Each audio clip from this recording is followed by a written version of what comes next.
quickly, write down, take care of the team inside of you. Take care of the team inside of you.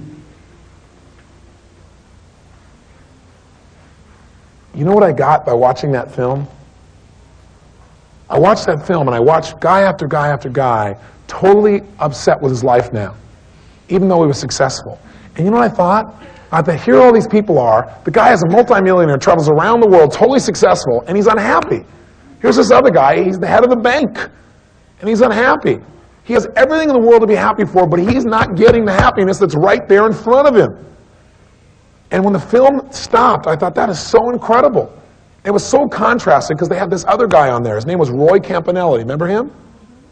Now, of all the players who should be unhappy today, how many would agree he should be the one who have a right to be unhappy? If you don't know Roy Campanelli, he's one of the greatest catchers in the history of baseball. Absolutely incredible. Also one of the most fun, loving team players you ever meet. Total giver. And one day, he made a 12-inch distinction incorrectly. And he smacked himself into a snowbank and became a quadriplegic overnight. Like that, in a heartbeat. At the peak of his career, I mean, here's the guy who played baseball, that one day he was so good, one day his clothing got lost on the train, and he was playing on the field, this one baseball field, and on the field there, they had this sign that said, hit this sign, it was an advertisement, hit the sign, win a free suit. And he'd have hit a home run. So he hit the sign 3 times that day, got himself 3 suits, and he told people in advance he needed 3 suits. We're talking about a fairly powerful guy. Right? 6'2", powerful man whose whole life, everything that he had in life that he valued came from his ability to manipulate his body. And in a heartbeat, it was gone. Think about it. Now, he's been in a wheelchair ever since that time. And yet, when you meet him, he's one of the most incredible people you ever meet in your life. I mean, he is pure light. Pure light. Anybody gets around him feels happier. And I met him when I was at Dodger camp, after I saw this film, and it really moved me. And I went to him and I said, Roy, I said, could I chat with you a bit? He said, sure. And I told him about modeling and what I do, and I said, you know, you've been through this incredible hell, and yet you're so happy. And if I could find out like what you believed and how you did things, I could help other people to apply what you've learned to make their life better. Would you willing to spend some time with me? And he said, no problem. I said, well, if it doesn't hurt too much, can you tell me what happened? He said, well, he said, after the accident, I woke up one day, and I woke up and I tried to move my right arm. And he said, nothing happened. He said, so I tried to move my right hand, my fingers. And he said, nothing happened. So I tried to move my left arm and nothing happened. Then I tried to move my right leg and nothing happened. He said, so I tried to move my left leg and nothing happened. He said, finally I said to myself, Campy, you hurt bad. I said, so what did you do? He said, well, what can you do? He said, I just started working on getting better. I said, why? Why didn't you just give up? He said, well, you just can't give up. I said, why didn't you give up? He said, because if I were to give up, I'd just die. And if I died, who would take care of my family? I had to get better. I had to get better for my family. I didn't want to get better, but I had to. Why do you have to get better? Because he had to take care of his what? Remember, people will do more for others than they'll even do for themselves. He said, finally, I said, Lord, listen, if nothing else, get me to a wheelchair. Get me to a wheelchair so I can give to my family. He said, I prayed that every day, and finally he got me to a wheelchair. You know what I thought? What if we would have said, Lord, let me walk? Ask and you shall receive. You got the wheelchair. But you know what? He now works with a team, the Los Angeles Dodgers. He's a team neighbor. Anywhere he goes, people gravitate because he's such a giver and he's so happy. When the film ended, the film ends with 2 people's faces. It shows Campanella going, life is so good. And the other guy going, it doesn't bother me. And total hate and anger. And then it fades to black. It doesn't actually end that way, but I thought it was more dramatic. When it was over, I started crying like a little baby. And one of my friends was there with me. He came up to me and said, Tony, you want to talk? And I said, no, I think I need to take a walk. So I took this walk across these fields where legends have played for literally almost 100 years. and there was a full moon out, and it was a totally still night.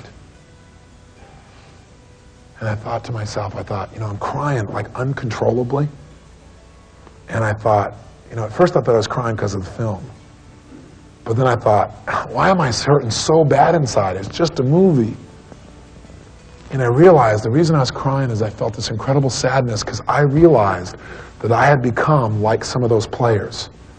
That I was giving and being a great person, supposedly, but I was not feeling the joy. And in order to make it through it all, I had disassociated. And I was like, you need help, come here, next, next. But I wasn't getting the juice. I was like these guys that are so successful, but not feeling the success. And I thought, I don't want to be like them 20 years from now going, God, weren't those the good old days? I want the juice right now. I don't want to have my life just be where I give and don't receive.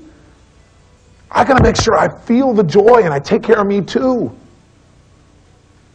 And I thought, what can I do to turn my life around so that I feel more of the juice? I don't just help people, but I feel it.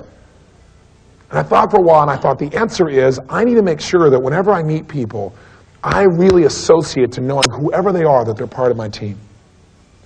I need to get the feeling of connection with everybody I meet, not just in the seminar, not just when I'm changing, but all the time. I got to strive to have that connection even with strangers. And I thought, if I were to really do that, if I were to make sure that every time I meet somebody, I strive as much as possible that when I meet people to feel connected to them, to make them feel connected to me, to somehow enhance their life, somehow make them, leave them in a place that's better than when I found them. Even if it's just slightly better. If I strive to do that, will that change my life? And my brain went, that's the answer. I thought, okay, if that's what I'm going to do to increase the quality of my whole life, is I'm going to take care of me so I can take care of other people, and I'm going to start feeling more connected to everyone, purposely. How can I do it? I thought, well, when I go into a bellman, I see bellman about every 2 or 3 days. I travel constantly. Instead of just having him bring my bags in, give him a nice tip and say, thanks, what if I just take an extra moment and connect with him? When he comes and takes my bags, I go, hey, I got a lot of stuff. Thank you very much. Here. And just take that extra moment. Somebody comes asking me a question, instead of going, stop just for a second and look at them and connect with them just for that extra second so they know I hear them. So if somebody says, God, thank you so much, and I used to go, thanks, thank you. Because I was afraid to feel. Somebody says, thank you so much. I'll say, thank you. Just take a little extra second so they know I feel it and I appreciate it. And I thought, if that's really what I'm supposed to do to take my life to the next level, then the wind will blow. I was getting inspired. It had been a totally still night. And about 15 seconds later, guess what? The wind began to blow, and I thought, well, that's kind of a nice coincidence. I like that. That's kind of neat. My brain must have noticed a cloud way in the distance moving this way somehow, somewhere. There's some explanation, of course. And then it got still again. I thought, God, this could really change my life if I just commit to feeling more and being more connected to everyone I meet.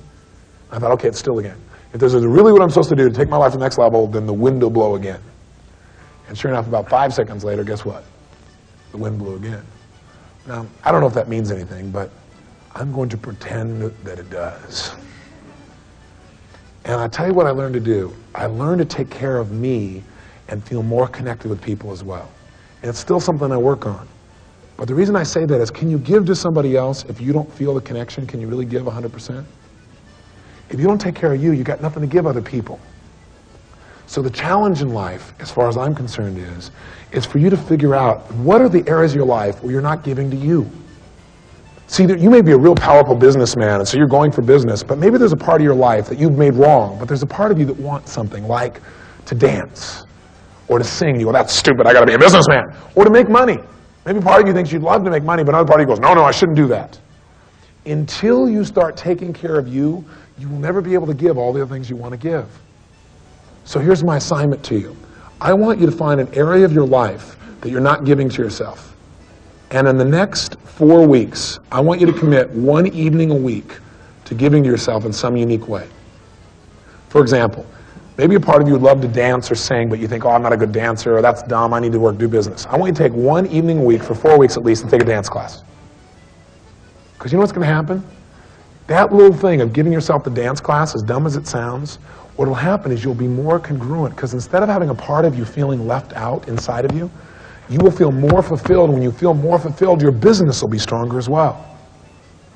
Maybe it's letting you spend some money on yourself, because you've never done that, because that would be terrible. I used to feel that way. I don't want to spend any money on me. So So I do that, boy, then you'd be selfish. You know what I found out? It didn't make me selfish. What it made me feel is incredibly appreciative and want to give even more. You know, I took helicopter lessons. I now fly helicopters, jet helicopters. It's one of my favorite things. I had no time to do that. Where was I going to fit that in my schedule? But I flew once in a helicopter and had the experience of being able to lift off at any pace I want, go any direction, forwards, backwards, sideways, anywhere I want, strafe the water at 5, 10 feet above it, go up with Becky and land up on a mountain, get out and have a picnic, go anywhere I want as fast as I can think it. I mean, it was incredible. So as soon as I had that, I thought, I have got to have this experience. I don't have the time to do it, but I made time to do it. And you know what it did? It transformed me. Because see, to fly a helicopter, you have to do some unique things. It's unlike an airplane or a car. If you want to turn an airplane or a car, you turn strong, don't you? If you do that in a helicopter, you have this one little stick. If you turn a helicopter like this, you turn it all the way over. To make a movement from here to this angle in a helicopter, from here to here, is a movement like this, from here to about there. In fact, I'm trying to make it happen, which doesn't work. You have to just feel it. There you go, like that. That's how much to go from here to here. It's more of a thought process. If you actually do it, if you like took the thing went like this, you'd be upside down, twisting out of control, crash. And you know what it did? Not only did I have total pleasure, but I had to have a new experience that I never anticipated. I learned how to be absolutely passionate, excited, and yet be calm simultaneously, which was a whole new experience. And it changed my life because it taught me how to be calm while I was in ecstasy, while I was also dealing with intense experiences. And it affected my business. You need to give to yourself. All those willing to come up with something that you'll do for 4 weeks, say, I. Lastly, write down your notes of this. Write down, join a team that will challenge you. Join a team that will challenge you. Part of your commitment, commit to joining a team that will challenge you. A lot of people think friends are people who just accept you as you are and everything. I disagree. I think friends are people who love you no matter what, but they don't accept you as you are. I think friends are people who care enough about you that they demand you be your best. Friends are the kind of people that see when you're not living who you really are, and they come along and they go, you know I love you, and so I got to tell you this. I'm not going to let you off the hook. You need to go for this 100%. Because I care, I'm not going to let you off the hook. Get your butt in gear and go for it. That's a friend. A friend is not somebody who says, it's okay, you don't have to do anything. That's not a friend. It's a lot harder to tell somebody, hey, I'm going to kick your butt because I care about you, than it is to go, well, just, it's okay. That's easy. That's not a friend. So I suggest to you, you get yourself around a group of people who care so much about you, they will not let you settle for less than you can be. People will demand the most from you. Because if you're around people who demand the most from you, that means you're always going to be growing. If you're always going to be growing, you're going to have ultimate levels of self-esteem, happiness, and wealth. But that's what you need. I think it was Bill Marriott, the man who created the Marriott hotels. In his autobiography, he had a little poem he said he based his whole life on. It was a real simple poem. He said, good timber does not grow with ease. The stronger the wind, the stronger the trees. See, if you think that someone taking care of you is going to make your life better, you're wrong. Your caretaker will become your jailer. We all want somebody who cares about us, but you want to make sure that somebody there cares enough that they'll also challenge you to be who you can be. If you will live by these 7 disciplines, if you will operate from personal power where there are no failures, only results, that as long as you learn something, you haven't failed. Therefore, you're willing to commit 100% of yourself to go for it. If you're willing to take full responsibility for what's happening, and by responsibility knowing that that means if you don't like it, you can change it. Since you're responsible, you can change it. You're empowered. If you're willing to stretch yourself, wherever you go, God, I can't do this, then you demand that you must. If you put yourself in a position where you trust your unconscious mind, just like driving down that road with a yellow line, if you're willing to use trust, if you're willing to put yourself on the line where you really have compassion for people, even when it's not easy, if you're willing to demand from yourself a level of energy that most people would never dream of, if you're willing to be a team player and practice, take care of your team, take care of the team inside of you, and join a team that will challenge you, if you'll do these simple 7 little perceptual shifts, as little and tiny as they sound, as simplistic as they sound, if you'll do these 7, the dreams you have right now of what you think you'd love to have your life be like, those dreams will seem like cartoons in contrast to the life you will create.